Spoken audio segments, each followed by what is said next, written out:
Good morning student. இன்றைக்கி example 1.24 பார்ப்போம். அதில் வந்து என்ன கொடுத்துருக்காங்கன்னா, find the largest possible domain for the real valued function given by f of x is equal to root of 9 minus x square divided by root of x square minus 1. இதில் வந்து first நம்ம x value கண்டுபிடிப்போம். எப்படி கண்டுபிடிக்கிறது? First ரூட்டுக்குள்ளே உள்ள value எடுத்துப்போம். அதை எடுத்துட்டு அது அந்த ரியல் லைனில் சப்ஸ்டியூட் பண்ணி ஒரு வேல்யூ சப்ஸ்டியூட் பண்ணி வந்து அந்த எக்ஸிஸ்ட் ஆச்சு அப்படின்னா நம்ம லார்ஜஸ்ட் பாசிபிள் டொமைன் அதுலேருந்து கண்டுபிடிக்கலாம். ஃபஸ்ட்டு 9 மைனஸ் எக்ஸ் ஸ்கொயர்லேருந்து எக்ஸ் வேல்யூ கண்டுபிடிப்போம். 9 minus X square is equal to 0ன்னு எடுத்துக்கிறேன். அப்போ X square is equal to 9ன்னு கிடைக்கும். எக்ஸ் ஸ்கொயர் ஈக்குவல் டு 9 அப்படின்னா எக்ஸ் வந்து என்ன ஆகிடும், ப்ளஸ் ஆர் மைனஸ் 3ன்னு நமக்கு கிடைக்கும். நெக்ஸ்ட் வந்து x square minus 1 is equal to 0. அப்போ X square is equal to 1ன்னு கிடைக்கும். X is equal to plus or minus 1. இது அந்த ரியல் லைனில் நான் சப்ஸ்டியூட் பண்ணுறேன். என்னென்ன வேல்யூ? ப்ளஸ் 3 ஒன்று, மைனஸ் 3, அதுமாரி ப்ளஸ் 1 ஒன்று, மைனஸ் 1 ஒன்று. இப்போது இந்த ரியல் லைனில் எந்த இன்டர்வலில் எக்ஸிஸ்ட் ஆகுதுன்னு நான் பார்க்கணும் இல்லையா? அதனால் நான் first minus infinity to minus 3ல் ஒரு வேல்யூ எடுத்து பார்க்குறேன். அப்போது எனக்கு கொடுத்துருக்குற வேல்யூ, எனக்கு கிடைக்கிற வேல்யூ வந்து மைனஸில் இருக்கக்கூடாது, ரூட்டுக்குள்ளே மைனஸாக இருக்கக்கூடாது, அதுமாரி 0 இருக்கக்கூடாது. டிவைடு பை 0 இருந்ததுன்னா நாட் டிஃபைன்னு வந்துடும். அந்தமாரி இல்லாத வேல்யூ எது இருக்கோ அது மட்டும் இதோட டொமைனாக இருக்க முடியும் இல்லையா? அதனால் நான் மைனஸ் இன்ஃபினிட்டி டு மைனஸ் 3ல் ஏதோ ஒரு வேல்யூ எடுத்துக்கிறேன். எக்ஸாம்பிளுக்கு மைனஸ் 4ன்னு நான் எடுத்துக்கிறேன். மைனஸ் 4ன்னு எடுத்துக்கிறேன்னா 9 மைனஸ் 4 ஸ்கொயர்னு கிடைக்கும். 9 மைனஸ் 16 வந்து மைனஸ் 7ன்னு கிடைக்கும். ரூட் ஆஃப் மைனஸ் 7 வந்து இதில் எக்ஸிஸ்ட் ஆகாது, ஏன்னா ரியல் வேல்யூடு ஃபங்க்ஷன் அது இல்லையா? அப்போது ரூட்குள்ளே கண்டிப்பாக மைனஸ் வரக்கூடாது. இங்கே வந்து ரூட்குள்ளே மைனஸ் வந்திருக்கு, அதனால் எஃப் இந்த இன்டர்வல் வந்து நம்ம எடுத்துக்கக்கூடாது. அடுத்து வந்து எஃப் ஆஃப் மைனஸ் 2 நான் சப்ஸ்டியூட் பண்ணுறேன். எந்த இன்டர்வல் அப்படின்னா மைனஸ் 3 மைனஸ் 1 அந்த இன்டர்வலில் மைனஸ் 2 எடுத்து நான் சப்ஸ்டியூட் பண்ணுறப்போ root of 9 minus 4 divided by minus 4 minus 1ன்னு கிடைக்குது. 9 மைனஸ் 4 வந்து 5ன்னு நமக்கு தெரியும். ஸோ ரூட் ஆஃப் 5ன்னு கிடைக்கும். ரூட் ஆஃப் 4 மைனஸ் 1 வந்து ரூட் 3. அப்போது இது வந்து எப்படி இருக்குது அப்படின்னா மைனஸும் இல்லை ஜீரோவும் இல்லை. ஸோ இது வந்து எக்ஸிஸ்ட் ஆகும், இந்த இன்டர்வலில் எடுத்துக்கலாம். அடுத்து வந்து 0ன்னு சப்ஸ்டியூட் பண்ணுறப்ப எனக்கு மைனஸ் கிடைக்குது. ஸோ அந்த இன்டர்வல் நான் எடுத்துக்க முடியாது. அதுக்கப்புறம் வந்து 1 to 3 அதில் ஒரு இன்டர்வல் எடுத்துக்கிறேன். 1 to 3னா நான் 2ன்னே எடுத்துக்கிறேன்னா எனக்கு மைனஸ் 2க்கு கிடைச்ச வேல்யூ தானே இதுலேயும் கிடைக்கும். அப்போது f of 2 equal to 9 minus 4 divide by 4 root of 4 minus 1 வந்து ரூட் 5/3.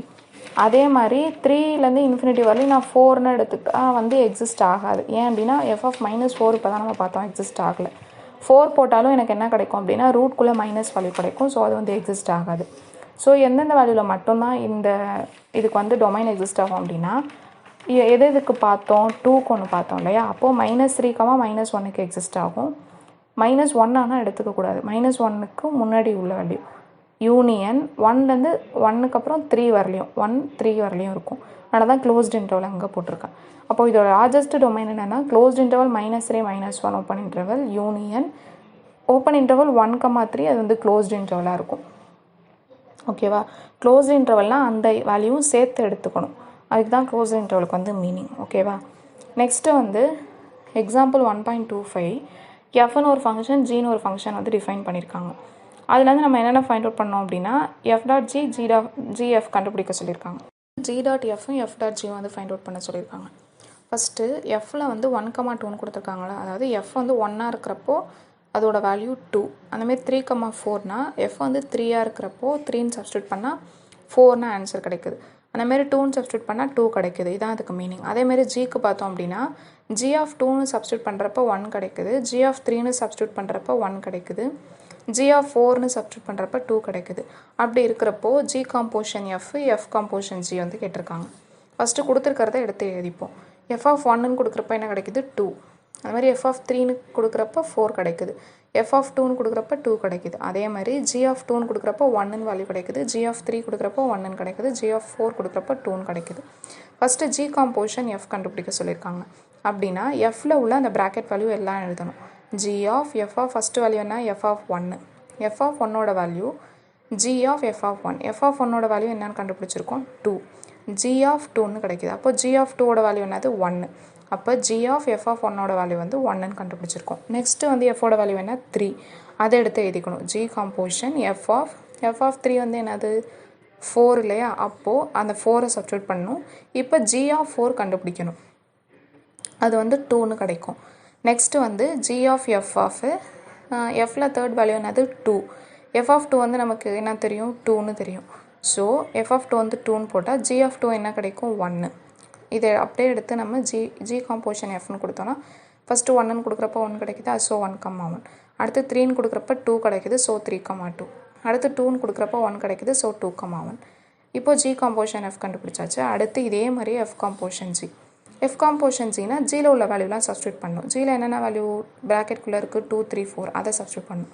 ஃபஸ்ட்டு 2ன்னு கொடுக்குறப்ப எஃப் ஆஃப் ஜி ஆஃப் 2ன்னு கிடைக்கும். ஜி ஆஃப் 2ஓட வேல்யூ 1, ஸோ எஃப் ஆஃப் 1ஓட வேல்யூ 2. அந்த மாதிரியே கொடுத்தோம் அப்படின்னா எஃப் காம்போசிஷன் ஜி என்ன கிடைக்கும் அப்படின்னா 2,2, 3,2, 4,2 அப்படின்னு கிடைக்கும். இப்படி தான் வந்து f composition G and G composition F வந்து கண்டுபிடிப்போம். நெக்ஸ்ட்டு வந்து அதே மாதிரி எஃப்பும் ஜியும் கொடுத்துட்டாங்க. எஃப் வந்து என்னென்னா 1,4, 2,5, 3,5. ஜி வந்து 4,1, 5,2, 6,4. அப்படி இருந்துச்சு அப்படின்னா ஜி காம்போசிஷன் எஃப் கேட்டிருக்காங்க. எஃப் காம்போசிஷன் ஜி இருக்குமான்னு கேட்டிருக்காங்க. ஃபஸ்ட்டு நம்ம ஜி காம்போசிஷன் எஃப் கண்டுபிடிக்கணும்.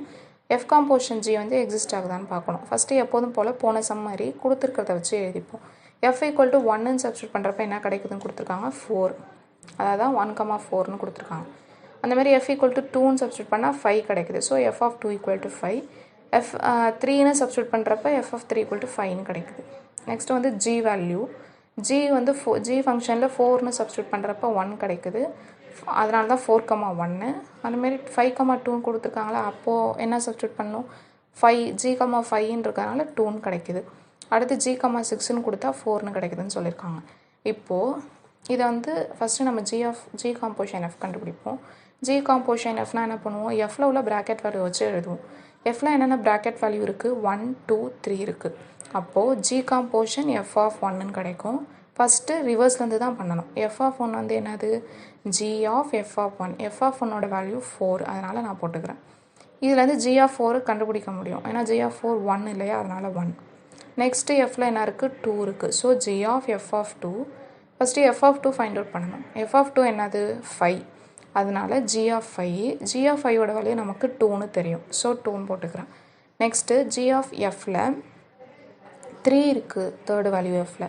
So g of f of 3 வந்து equal to g of f of 3. F of 3ஓட வேல்யூ 5. ஸோ ஜி ஆஃப் 5 வந்து 2ன்னு எனக்கு கிடைக்கும். இதை நான் ப்ராக்கெட்குள்ளே எழுதுனேன் அப்படின்னா ஜி ஆஃப் எஃப்க்கு 1 சப்ஸ்டியூட் பண்ணுறப்ப 1 கிடைக்குது, 2 சப்ஸ்டியூட் பண்ணுறப்ப 2, 3 சப்ஸ்டியூட் பண்ணுறப்ப 2. அதை நான் ப்ராக்கெட்டில் எழுதுனேன்னா 1,1, 2,2, 3,2 அப்படின்னு எழுதிடுவேன். இது வந்து ஜி காம்போசிஷன் எஃப் வந்து கண்டுபிடிச்சாச்சு. நெக்ஸ்ட்டு வந்து எஃப் காம்போசிஷன் ஜி கண்டுபிடிக்கிறோம். எஃப் காம்போசிஷன் ஜி அப்படின்னா ஜியில் ப்ராக்கெட் வேல்யூவை சப்ஸ்டியூட் பண்ணணும். ஜியில் என்ன bracket value, 4, 5, 6. So g of 4 அப்படின்னு கிடைக்கும். F of g of 4. G of 4 வந்து என்னது, 1. ஸோ அப்போது ஜி ஆஃப் 4 1ன்னு கிடைக்கும். எஃப் இருக்குது. இப்போ எஃப் ஆஃப் 1 வந்து என்னது, 4.